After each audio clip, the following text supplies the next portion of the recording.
দেবেন Mahato government medical college ও হাসপাতালে বিক্ষোভ। ইএনটি বিভাগের বিভাগীয় প্রধান ডক্টর অতীশ হালদারের বিরুদ্ধে দুর্ব্যবহার ও কুরুচিকর মন্তব্যের অভিযোগ তুলে বিক্ষোভে সামিল হলেন নার্সিং পড়ুয়ারা। আজ পুরুলিয়া সদর হাসপাতাল চত্বরে এই বিক্ষোভ চলে। জানা যায়, গত 5ই মে হাতুয়াড়ায় অবস্থিত মেডিকেল কলেজের একাডেমিক বিল্ডিং এর ইন্টার্নশিপ ইন্ডাকশন প্রোগ্রাম চলাকালীন এই বিতর্কের সূত্রপাত হয়।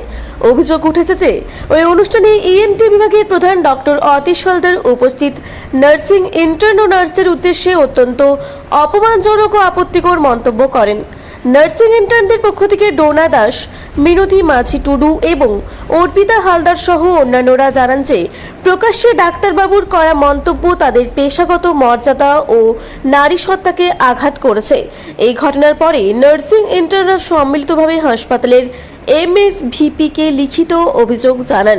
অভিযোগ পাওয়ার পর মেডিকেল কলেজ কর্তৃপক্ষ অভিযুক্ত ডাক্তারকে শোকজ নোটিশ পাঠায়, কিন্তু নার্সিং ছাত্রীদের দাবি শোকজ করা হলেও অভিযুক্ত ডাক্তার তার আচরণের জন্য কোনো দুঃখ প্রকাশ বা ক্ষমা চাননি। কর্তৃপক্ষের পদক্ষেপে সন্তুষ্ট না হয়ে আজ পুরুলিয়া সদর হাসপাতাল ক্যাম্পাসের সামনে জমায়েত হন নার্সিং পড়ুয়ারা। তাদের দাবি, অবিলম্বে ডাক্তারকে নিঃশর্ত ক্ষমা চাইতে হবে এবং ভবিষ্যতে যাতে এমন ঘটনার পুনরাবৃত্তি না হয় তার নিশ্চয়তা দিতে হবে। বিক্ষোভের জেরে হাসপাতাল চত্বরে সাময়িক উত্তেজনার সৃষ্টি হয়।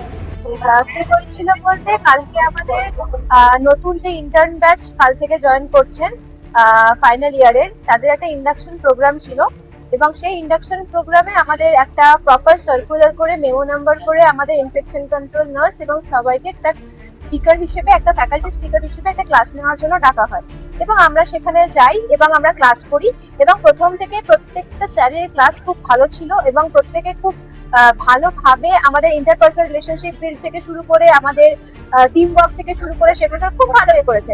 তার পরবর্তীকালে যেটা হয়, লাঞ্চ পিরিয়ডে আমাদের HOD sir ENT doctor Atish Haldar sir আসেন এবং স্যার সেই সময় স্পিকারও ছিলেন না সেই সময়কার।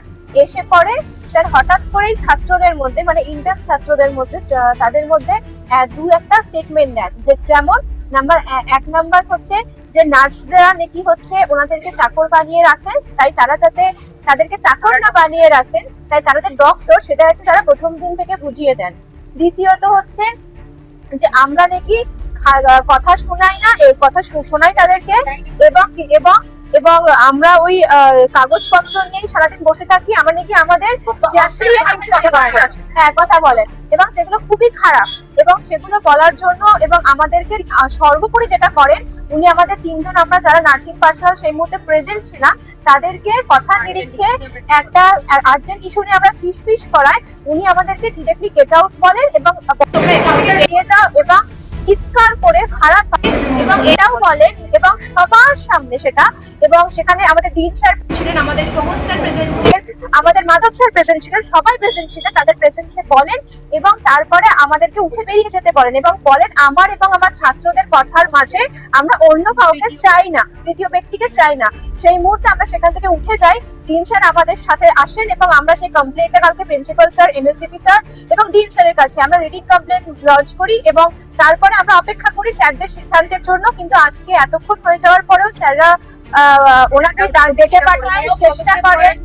তারপরে আজকে আমরা আবার প্রিন্সিপাল স্যারের কাছে যাই, গিয়ে যাওয়ার পরে স্যার কিন্তু আমাদের প্রিন্সিপাল স্যার সেখানে শোকজ করেন এবং এবং তাকে বারবার ওভারফোন ডেকে পাঠানো হয়। সেটা ডিন স্যার নিজে প্রেজেন্ট, ওনাকে চান, উনি প্রেজেন্ট ছিলেন, উনি একাডেমিক্সে ছিলেন, উনি হসপিটাল ইয়েতে ছিলেন, কিন্তু প্রিন্সিপাল স্যার ডাকার পরেও উনি আসলেন না এবং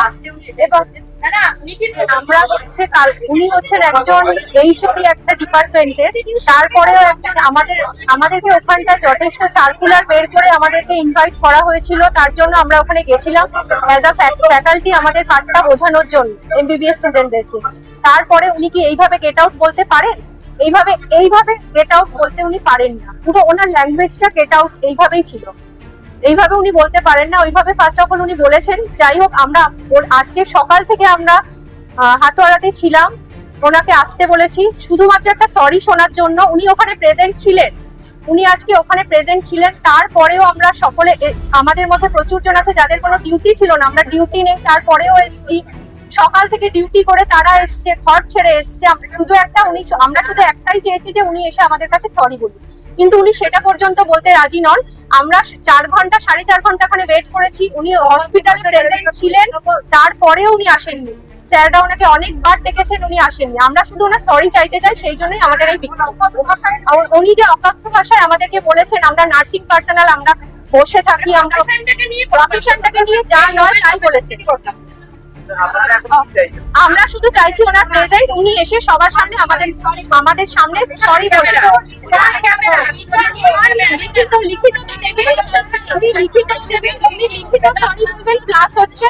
লিখিত সরি বলবেন। আমরা চাইছি উনি যে ভাষায় মানে অকথ্য ভাষায় কথাবার্তা বলেছে, আমাদের প্রফেশন তুলে বিচ্ছিন্নভাবে কথাবার্তা বলেছে, তার এগেছে সম্মানের সাথে তো কোনো কম্প্রোমাইজ হয় না। তাহলে উনি সেইভাবেই সরিটা চাইবেন, এবার উনি যতক্ষণ না সরি চাইবেন আমরা ইমার্জেন্সি খালি চলবে, বাদ বাকি অন্য শিডিউল কাজ কিছুতেই হবে না। কারণ উনি কিছুতেই স্যার এতবার বলা সত্ত্বেও, প্রিন্সিপাল স্যার এতবার বলা সত্ত্বেও উনি যখন আসেননি, উনি ওখানে প্রেজেন্ট থাকা সত্ত্বেও, তাহলে উনি কোনোভাবেই মানে আমাদের সঙ্গে কোনো অ্যাডজাস্টমেন্টে আসছে না। তাহলে আমরা চাইছি উনি এসে ওনাকেই চাই কেবলমাত্র, ততক্ষণ অব্দি আমরা অবস্থান বিক্ষোভে রইলাম। আপনারা দেখছেন রূপসী বাংলা মিডিয়া। এখন একটা ছোট্ট বিরতি, ফিরে আসছি বিরতির পর। পুরুলিয়ায় পাত্রপাত্রী যোগাযোগের একমাত্র বিশ্বস্ত প্রতিষ্ঠান বিবাহ পরিচয়। আপনার মনের মতো জীবনসঙ্গী খুঁজতে পাশে রয়েছে বিবাহ পরিচয়। তাই আর দেরি না করে আজই যোগাযোগ করুন বিবাহ পরিচয়। Municipality commercial complex, 2nd floor, Chaibasa road, opposite PWD office, Purulia. Mobile নম্বর 9232440272। ফিরে এলাম বিরতির পর। আপনারা দেখছেন রূপসী বাংলা মিডিয়া।